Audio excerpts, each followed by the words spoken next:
محمد نبینا بنور ہدینا۔ کیا آپ نبی صلی اللہ علیہ وسلم جیسی نماز پڑھنا چاہتے ہیں؟ نبی صلی اللہ علیہ وسلم جیسی نماز بھلا کس کی ہوگی؟ آپ کی سنت، آپ کا طریقہ سب سے افضل، اور وہی اللہ تعالیٰ کے نزدیک ایکسیپٹیبل ہے۔ آپ جب 2 سجدے کرتے تھے، یعنی نماز میں 2 سجدوں کے درمیان جلسہ کرتے تھے، بیٹھتے تھے، اس میں آپ کا طریقہ کار کیا تھا؟ اس جلسہ کی 2 کیفیات ہیں۔ نمبر 1، دونوں پاؤں کو کھڑا کر کے ایڑیوں پر بیٹھنا۔ دوسری یہ کہ دائیں پاؤں کو کھڑا رکھنا اور بائیں پاؤں کو بچھا کر اس پر بیٹھ جانا۔ تو دونوں میں سے کوئی طریقہ کار بھی اختیار کر سکتے ہیں۔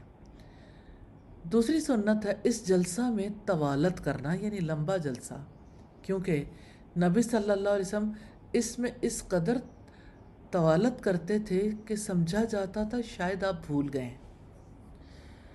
ہاں، ایک بات یاد رکھیے گا، پہلی اور تیسری رکعت میں دوسرے سجدے کے بعد دوسری اور چوتھی رکعت کے لیے اٹھنے سے پہلے بھی ایک جلسہ مسنون ہے، جسے جلسہ استراحت کہا جاتا ہے۔ اس جلسہ کی کوئی دعا نہیں، مراد یہ ہے کہ جب آپ ایک سجدہ کریں گے، بیٹھیں گے، یہ جلسہ ہے۔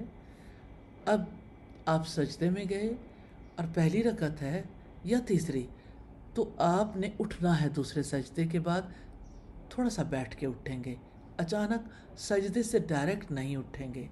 اللہ تعالیٰ ہمیں نبی صلی اللہ علیہ وسلم کی ہر سنت پر عمل کرنے کی توفیق عطا فرمائے، آمین ثم آمین۔ محمد نبینا بنور